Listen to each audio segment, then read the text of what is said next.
Islamic State militants have executed a fourth Western hostage, British aid worker Alan Henning. They also named the next captive to be beheaded, an Iraqi war veteran and former US soldier. RT's Marina Portnaya has the story. The footage of the released video shows an Islamic militant murdering a 47-year-old UK aid worker. His name is Alan Henning. Before killing the British citizen, the ISIS member threatens to also kill an American hostage named Peter Kasich. According to the New York Daily News, Kasich is a former U.S. Army Ranger from Indianapolis. He was deployed to Iraq in 2007 and decided to aid Syrian refugees after his service. The Daily News reports that Kasich is 26 years old. Now, before ending the video in which the UK aid worker is murdered, the Islamic State fighter blames U.S. President Barack Obama's renewed military action in Syria and Iraq for all of the hostages' deaths. Henning is now the fourth Westerner known to be beheaded by the Islamic State. And just a few days ago, on Tuesday, September 30th, Alan Henning's wife made a video pleading for her husband's life.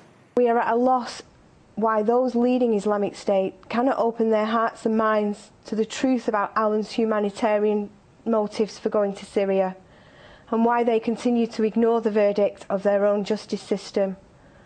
Surely those who wish to be seen as a state will act in a statesmanlike way by showing mercy and providing clemency.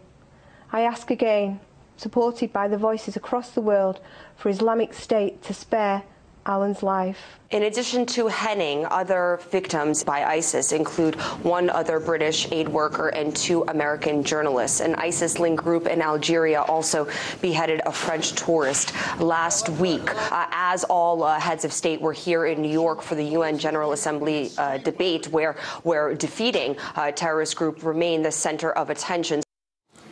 Well, some experts believe the terrorists are trying to force Western citizens to turn against the airstrikes on Islamic State. They want to send more messages to the international community to intimidate the leaders of the international community, because they know that a wide coalition is forming against them. Many members of this coalition are from the West, but you have forces on the ground also who are against them. So one of the weapons that ISIS is using is propaganda, is sending these awful images and videos of beheading of individual innocent people, so that they hope the public will rise against intervention in Syria and in Iraq.